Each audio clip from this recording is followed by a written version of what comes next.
everyone, today I'm going to make some satay chicken. Here I've got about 1 kilo of chicken thighs. Normally it's best to use small boneless chicken pieces, place it off into a skewer and then brush on the satay sauce. I don't have boneless chicken pieces at home today, so I'm just using what I've got. So these are the thigh pieces with bone in them. But it will still be alright. I think it will kind of be like, you know how we make tandoori chicken, but instead of the tandoori paste, we are just using a different base sauce. So it's going to be the satay sauce instead. I'm going to bake this dish. So first what I'll do is I'll parboil the chicken in some water. So that will make it easier to cook while I'm baking. So it won't take a lot of time to bake. There we go. So I place the chicken in some water. This will ensure that the chicken is cooked nicely inside. So I've noticed that within 30 minutes the chicken should be cooked properly, normally on high.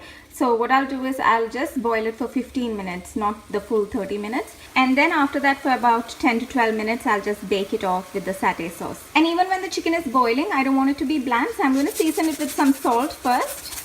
And here I've got 2 dried limes. So one is a medium sized one and one is a smaller one.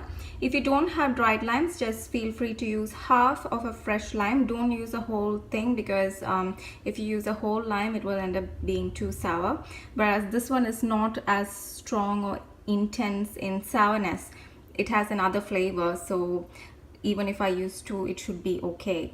What I'll do first is I'll just pierce some holes into this so that the flavors can come out, and then drop it into the water, and then the flavors will start coming out and infusing in with the water as well. Another thing, instead of lime, you can just put in some lemon juice or lime juice into the water. I'm doing it just to flavor the chicken a bit so that it doesn't taste bland though it's boiling in water. So if you don't have these, you can even add in some curry powder or garam masala, something, you know, to just flavor the chicken while it's boiling. So it won't be like a plain boiled chicken. It needs to have some flavor in the flesh while you're having it. There we go. So I made the holes in the lime and I'm going to drop it in.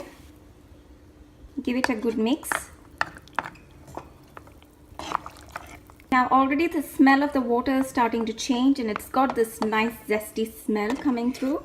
The skin of the lime is very hard now because it's a dried lime, but as it stays in there and boils for a while, the skin will start softening. After about 15 minutes, I'm going to just turn off the heat but leave the chicken in there.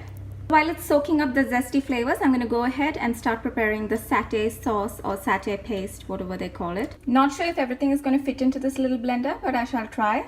First, I'm going to add in half a cup of peanut butter. You can add the crunchy one. I'm just using the smooth one. Next, I'm going to add in half a cup of coconut cream, half of a chopped onion, 1 teaspoon garlic paste, 1 teaspoon ginger paste, half a teaspoon of nutmeg powder, 2 green chilies, 1 teaspoon garam masala, 1 teaspoon ground cumin, half a teaspoon of ground coriander, 1 teaspoon turmeric, some salt to taste, 1 tablespoon of sweet soy sauce, 1 tablespoon of light soy sauce, so this is the salty one, and about 2.5 tablespoons of lime juice. And then I'm going to blend it all up together. There we go. So I'm not happy with the color. It looks a bit bland. So I'll add in about half a teaspoon more turmeric, and also I'm going to add in 1 teaspoon of honey.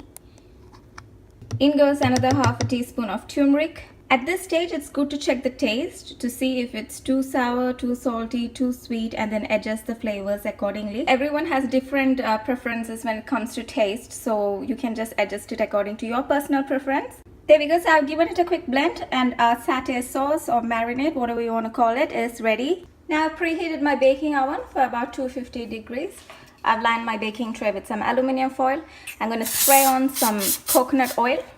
And then I'll place the chicken pieces onto the baking tray. You can slit the chicken pieces if you want. Now there are 2 options in terms of cooking it. If you want it dry like tandoori chicken, just brush on the marinade onto this chicken and bake it, and you'll get the dry chicken satay.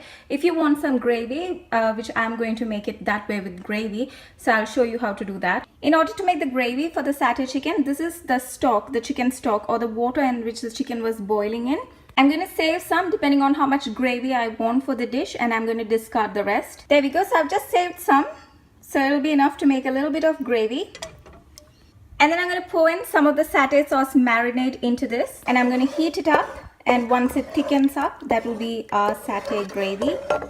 Now back to the chicken, similar to how we normally bake tandoori chicken. I'm going to put, instead of tandoori paste, I'm going to brush on the satay paste onto the chicken.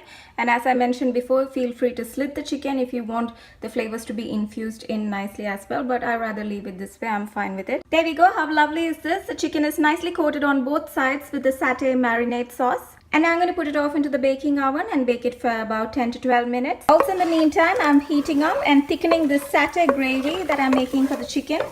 In order to prepare the garnish for this dish, I don't have peanuts, so I'm using cashews instead. I'm just chopping it up roughly. About 4 to 5 cashews, 1 chopped green chili. Along with that, I'm going to add in 1 tablespoon of vinegar. This gives a very good kick to the dish. If anyone hasn't tried the green chili and vinegar combination, you definitely have to try it. You can season it with some salt if needed, but it's optional because we're just using this for garnishing purpose. And now I'm going to check back on the satay gravy.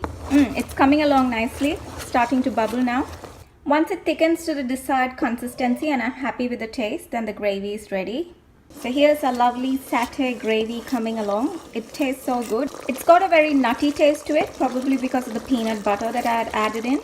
It's nice and ready, so I'm just going to take it off the heat. I'm just checking on the chicken quickly. Oh my god, look at this. How beautiful is that? What I'm going to do is I'm going to turn it and brush on some of the leftover satay sauce on the other side and place it back into the oven. There we go, and back into the oven it goes for another 5 minutes and it will be ready. So the chicken is nice and crisp and ready. Now I'm going to plate this up. I'll just give a closer look as well. Look at it, how nice it is. There it is, I've plated it up. And I'm going to now dress it on with some gravy and garnish it. Here's a lovely satay gravy that we had made up earlier.